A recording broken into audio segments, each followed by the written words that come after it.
I was 17 days into motherhood when my father stood in the middle of my kitchen and told me my daughter's nursery was about to belong to someone else. He didn't ask. He announced it the way you'd mention a delivery running behind schedule. My younger sister needed somewhere to land, he said, and since I was always the one who figured things out, I could figure this one out too. What none of them ever remembered in the middle of all that planning was one piece of paper, sitting in a filing cabinet at the county clerk's office, with my name printed clean across the top. What my father did to that nursery a few weeks later still makes my chest tighten. What I said through a 2-inch intercom speaker on an ordinary Sunday morning is the reason his phone ended up in pieces on my front walkway. But to understand why that moment cut so deep, you need the 29 years that came before it. My name is Renata Okafor. I work labor and delivery outside Charlotte, and for 9 years I've made a living staying level-headed while everything around me falls apart. I put myself through nursing school on loans and diner shifts because nobody in my family offered to help. And nobody showed up the day I got pinned either. My brother Julian had a fantasy football draft that weekend. I was the capable one. It was never a compliment. It was a job nobody asked if I wanted.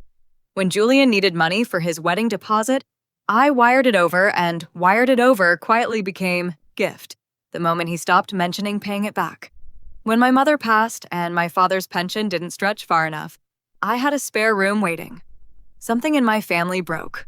I got the call because I was always standing closest to the tools. For a long time, honestly, I didn't mind.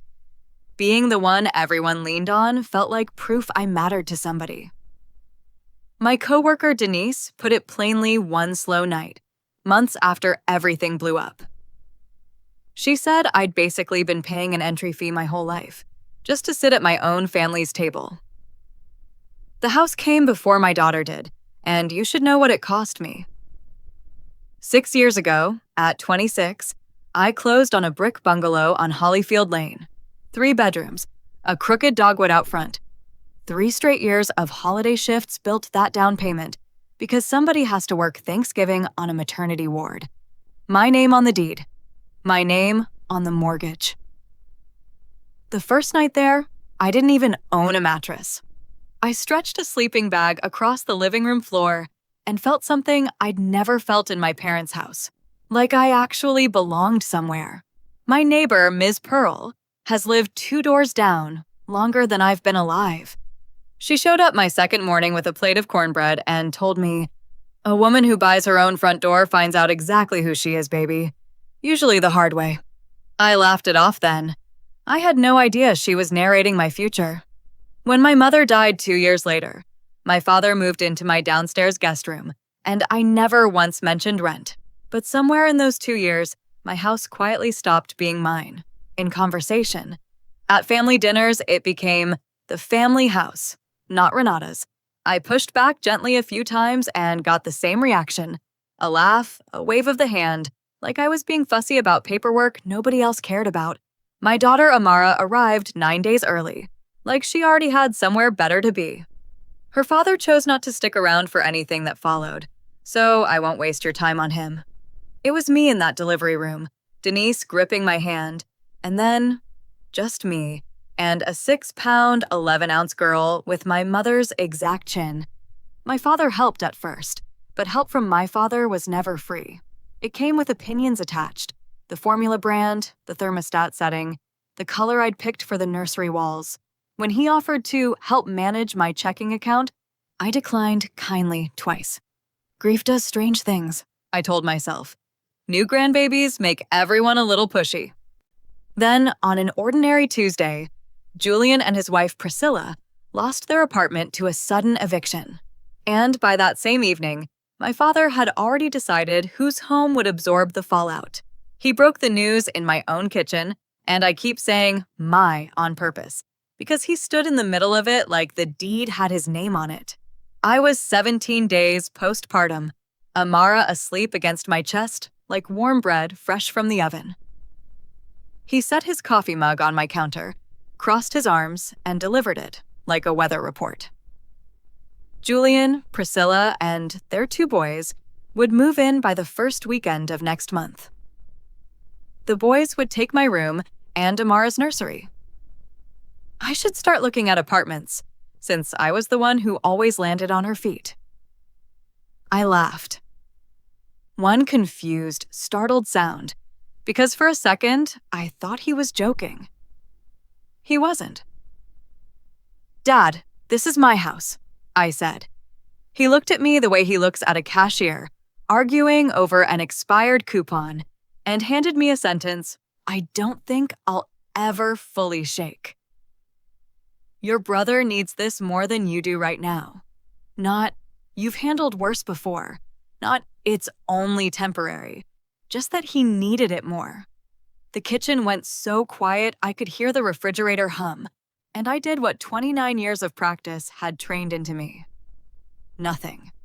He picked his mug back up like the matter was settled, and went to bed in the guest room I'd never once charged him for. He assumed my silence meant what it always had. He was about to find out otherwise. I gave it one real adult attempt that same night.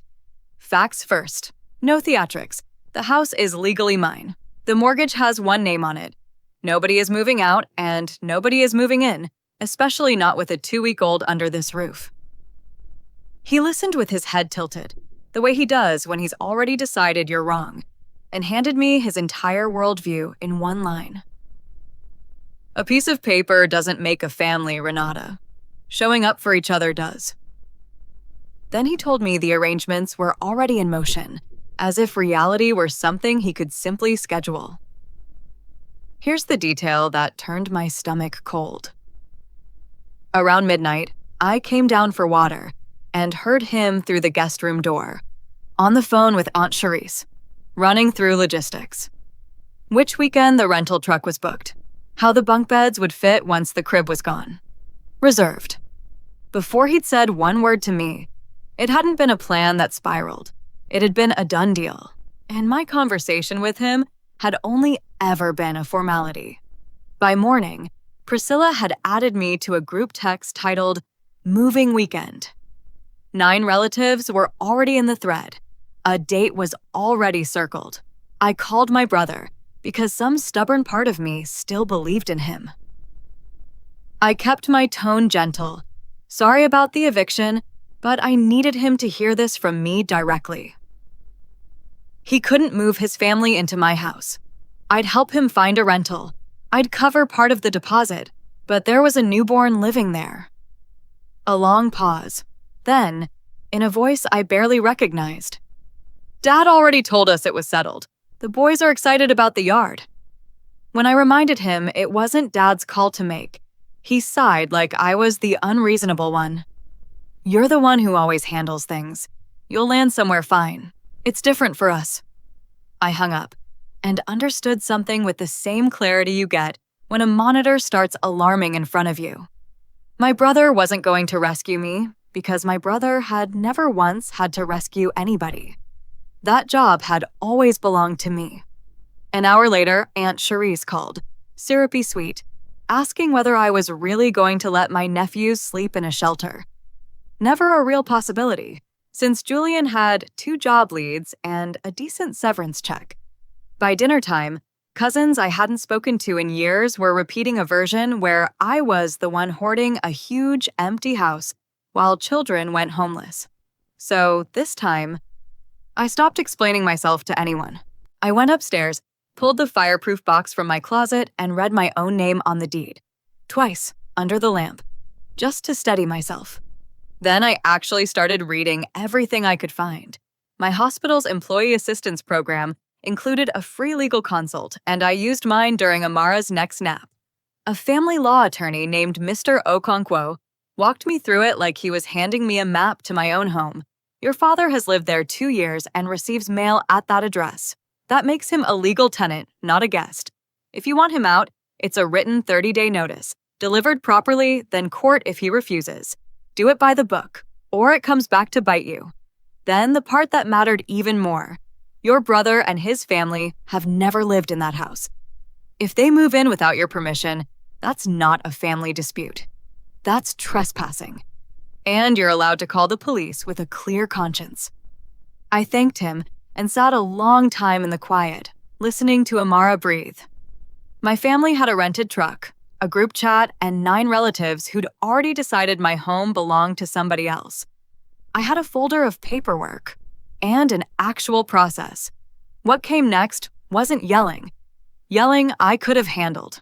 What came instead was quieter and somehow worse. The guilt arrived wrapped in casserole dishes and scripture and voicemails that all started with "baby girl." Priscilla posted a photo of her sons bouncing on an air mattress, captioned, "Can't wait for that backyard. God is good." Nobody in any of these messages actually disputed that the house was mine. Ownership just got treated as an inconvenient detail, and every message leaned on the same tired line. Renata handles things. Renata doesn't make waves. 9 years on a delivery unit teaches you one specific discipline. When things spiral, you don't spiral with them. You document. I saved every voicemail, screenshotted the group chat with timestamps, kept a notebook by the coffee maker, tracking dates and exact quotes. Thursday's visit showed me exactly how far ahead of me they already were. Priscilla came to see the rooms.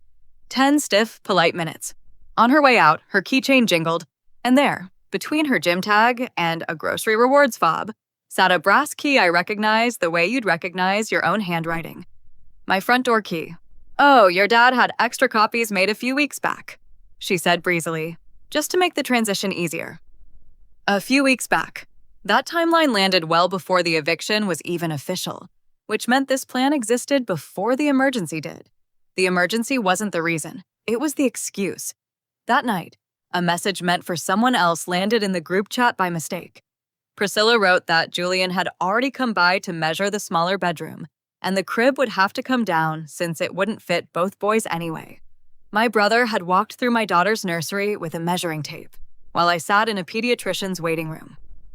I looked at the row of spare keys by my own front door and felt the whole house tilt. Apparently, it wasn't mine anymore. It was already occupied in everyone's mind but my own. I tried one final honest conversation. Sunday evening, tea between us. I asked the question I'd been swallowing since I was maybe 8. When I was working 2 jobs through nursing school, where were you? When Mom died and I took you in without hesitation, who stepped up for you the way I did for you? He looked at me a long moment, something flickering behind his eyes, and for 1 second, I believed we were finally about to see each other. Then it closed back up. "You're the one who can handle things," he said, almost tender like it was a compliment. "Your brother isn't built the way you are. He needs someone to hold the ground steady for him. You never did." There it was, the family gospel. The strong one doesn't need anything. She exists to be useful, not cared for. He patted my hand and said something I wouldn't understand for weeks. "You think I don't know what this costs you? I know better than you ever will." Then the pressure shifted from emotional to financial, because guilt alone wasn't closing the deal fast enough. My father, who'd been holding Amara every morning so I could sleep an extra hour, suddenly got very busy. Church commitments, headaches. If I needed so much help, he pointed out one morning, coat already on, maybe I shouldn't be in such a hurry to push family out of the house. That was the moment I understood he wasn't just declining to help anymore. He was pricing it. I'll be honest, it almost worked. 5 weeks postpartum, running on fumes, there was a version of giving in I could have dressed up as love. What kept me from folding wasn't bravery. It was Denise, showing up with groceries and zero commentary, and Ms. Pearl, planted on her porch like a small, watchful lighthouse. 2 women with no blood tie to me carried more of my weight those weeks than my entire biological family combined. We got home from Amara's checkup a little after 11. My father's car sat in the driveway, Priscilla's SUV behind it, garage door thrown open. I carried the car seat inside and stopped, like I'd walked into glass. The crib was in the garage, fully disassembled, white rails stacked like scrap lumber against old paint cans. The mattress leaned against the wall, still wearing its star print sheet. Upstairs, I could hear my father's voice, bright and hostess cheerful, telling Priscilla where the bunk bed should go once the walls got repainted. They hadn't waited for the actual moving date. They hadn't waited for me. My father had taken apart my sleeping infant's bed inside the house I legally owned. While I sat in a doctor's office hearing how well she was growing, I didn't go upstairs. I stood in the garage, one hand on the car seat handle, the other flat against a crib rail I'd sanded and painted myself, and something steady settled over me. The same calm that shows up during a real emergency. I looked down at my sleeping daughter and whispered it to her for the first time. "This house is mine." I didn't scream. I carried my daughter past the room where my father was mid-sentence about paint colors, said, "There's coffee in the pot if you want it," and shut my bedroom door behind us. In that room, I finally did the thing I'd never once been allowed to do. I triaged my own family the way I'd triage a chaotic waiting room. Julian. Maybe salvageable, eventually, but not by me, and not that day. Aunt Charisse and everyone behind her, gone. Not worth the energy. My father I sat with for a long time before I could decide anything. Then I looked at my 5-week-old, who would inherit this exact role if I didn't stop it right there. I let go of the fantasy version of him I'd been auditioning my whole life. The audition was over. I sent 3 short texts, one to a locksmith, one to Mr. Okonkwo's office, one to Denise. Simple, direct. The kind you only send once you've already decided what happens next. I made one final offer in writing so there'd be a record of who actually tried to fix this like an adult. 3 available rentals near the boys' school. First 2 months of rent on me.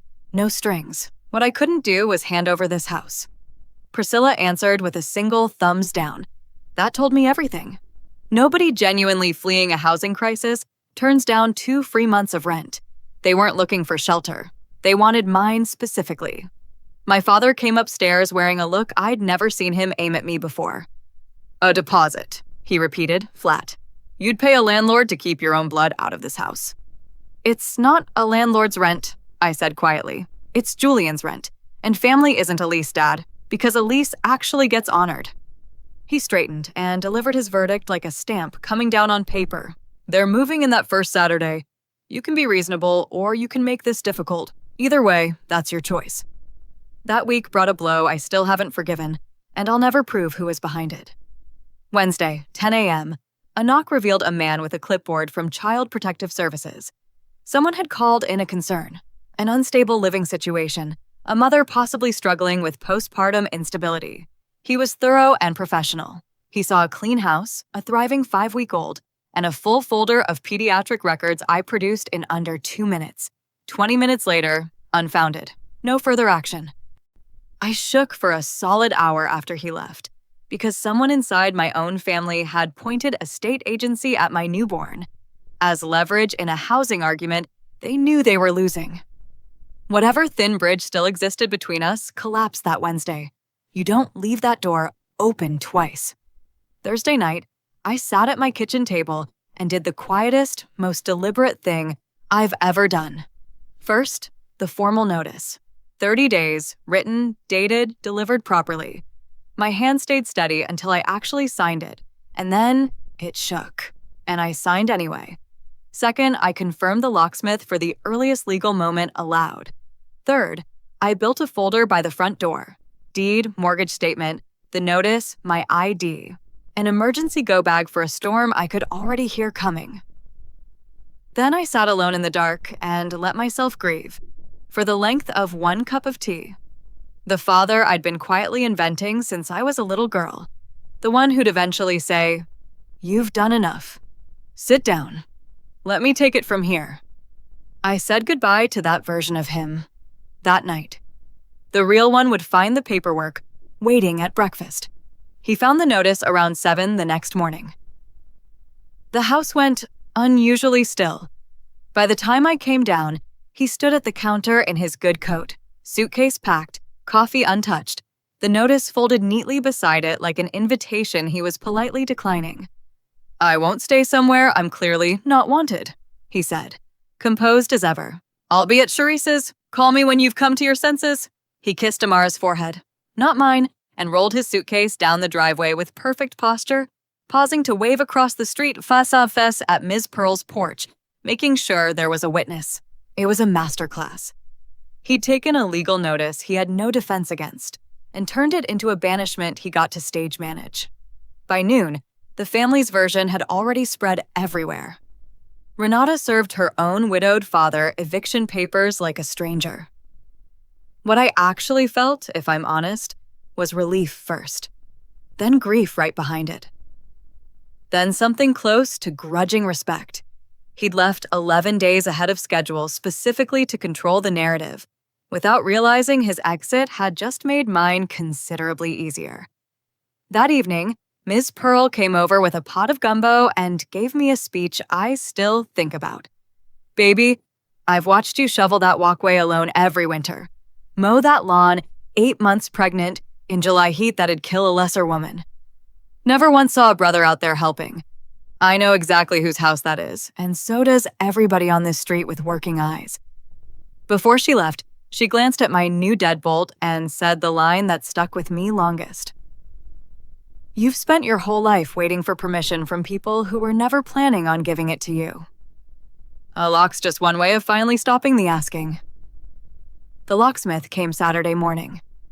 My father had already left voluntarily and put in writing that he didn't intend to live somewhere he wasn't wanted, which Mr. Okonkwo confirmed was a clean, legal abandonment of tenancy.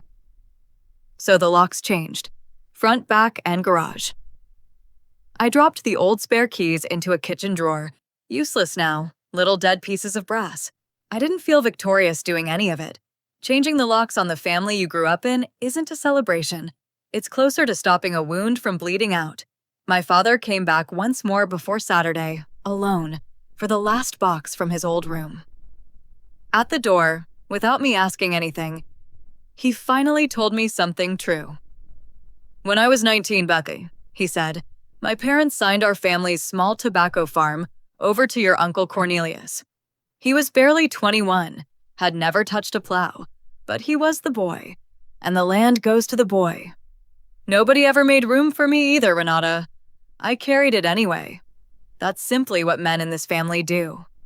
For one long moment, I saw him entirely differently. 19, capable and completely invisible, watching his own inheritance walk off toward a boy who never even wanted it. "They were wrong to do that to you," I told him softly, "and you're doing the exact same thing to me right now." He shifted the box on his hip. "It's what kept this family together," he said, and walked out to his car. Denise came by Friday and finally asked the question that needed asking. "Walk me through Saturday, and don't give me the calm nurse voice. Give me the real one." So I laid out the cost-benefit breakdown I'd already run 100 sleepless times. Hold my ground. I kept the house and very likely lost my father, maybe for good. Give in, I'd get him back.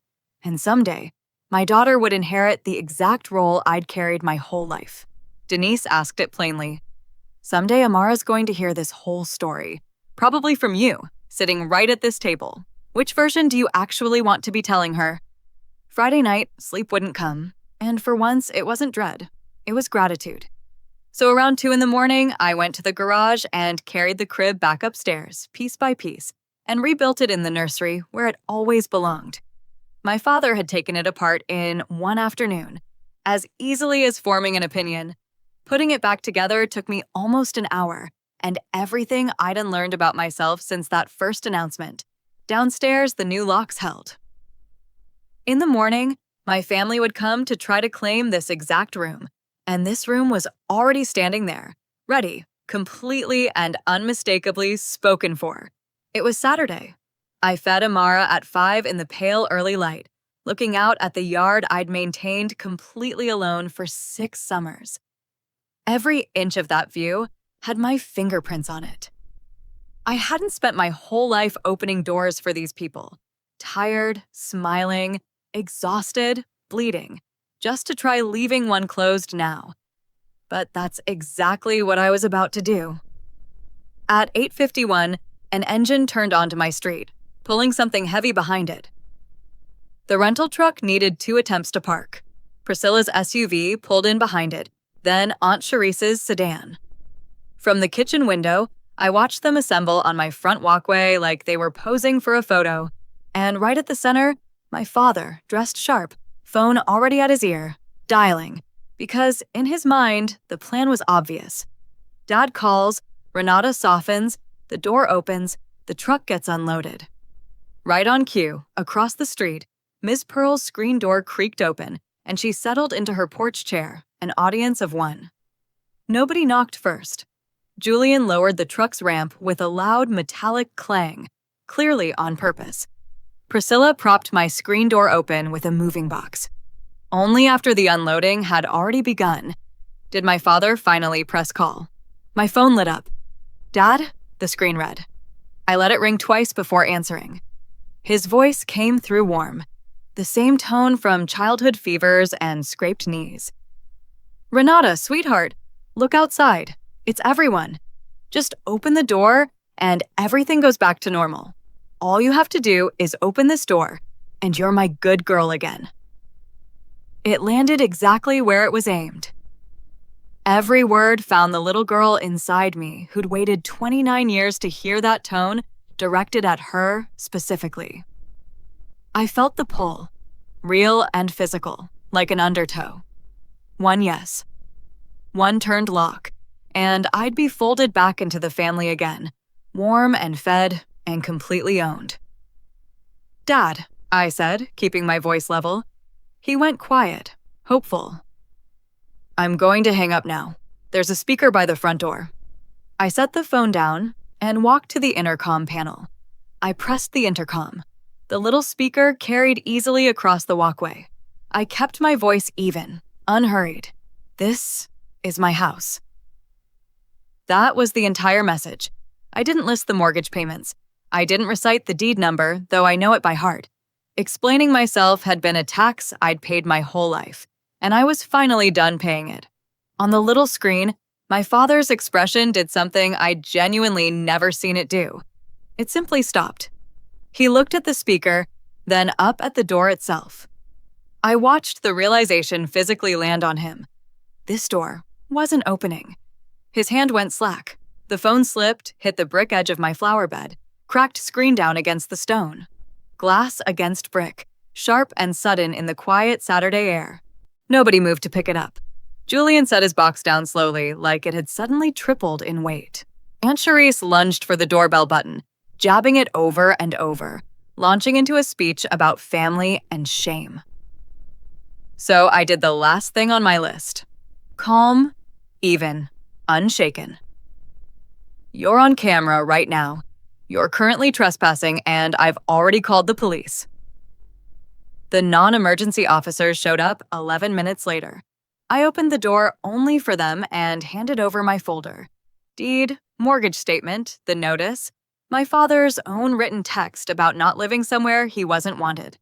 The officer calmly explained to my brother that ownership wasn't in dispute, and that it was time to reload the ramp and go. Julian went first, and something about the way he did it told me exactly who he'd always been underneath everything. He actually looked relieved. Priscilla loaded her box back into the truck. Aunt Charisse announced she'd be praying for me. And then there was my father. He stood there one extra minute, alone on my walkway, cracked phone still in his hand, staring at the door. My thumb hovered near the intercom button once more, close to pressing it for something. An apology, a goodbye. I honestly still don't know what. I never pressed it.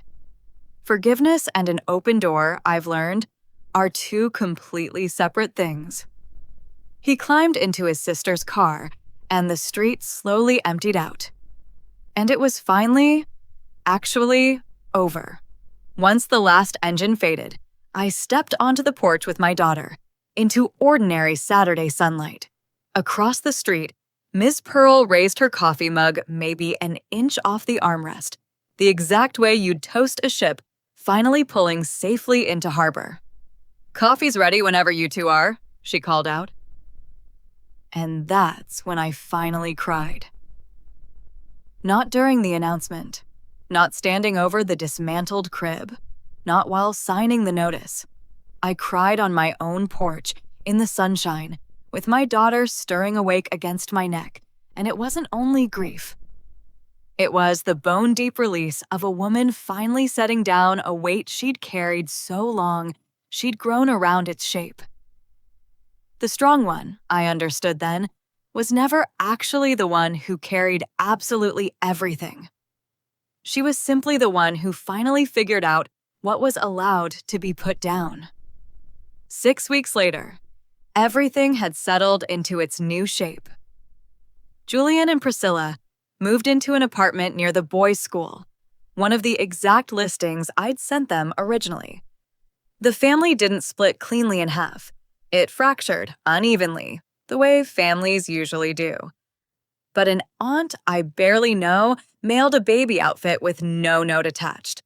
A cousin left a stroller on my porch with a card that just said, "This served us well. Hope it helps." The quiet ones, it turns out, cast their votes in their own way. Here's the honest accounting I owe you. It cost exactly what I expected. My father has never apologized, not once. That particular language just isn't part of who he is. I remain the villain in a version of this story still being told at tables I'm no longer welcome at. And some nights that still aches like an old injury before it rains. In September, a letter arrived in my father's careful, old-fashioned handwriting. No apology anywhere in it. I'll save you the wait. 2 full pages about the weather at Julian's place, and then one final sentence doing all the actual work. Whatever you think of me, I am still your father. I filed it in the same box where I keep Amara's hospital bracelet, because both of those things happen to be true at the same time, and neither one unlocks a single door. If there's only one thing you take from everything I've just told you, let it be this. Love that has to be paid for, like rent, will never actually buy you a home of your own. Build that home first, entirely under your own name, and only ever let in the people who know how to knock softly. I spent 29 years tipping my own family just for the privilege of a seat at their table. And the exact day I finally stopped paying, I discovered the chair had belonged to me the entire time. A crib, taken apart in a garage, a brass key that quietly stopped working. One short sentence through a cheap little speaker, and a phone shattering across a front walkway on an otherwise ordinary Saturday morning. If you're the one in your family who's always expected to handle things, if your yes has been assumed for so long that nobody even bothers asking anymore, hear me say this from my own front porch. Putting your own name on your own life isn't selfish. It's simply a deed, finally recorded in the right column. Keep your locks kind, and keep your boundaries even kinder.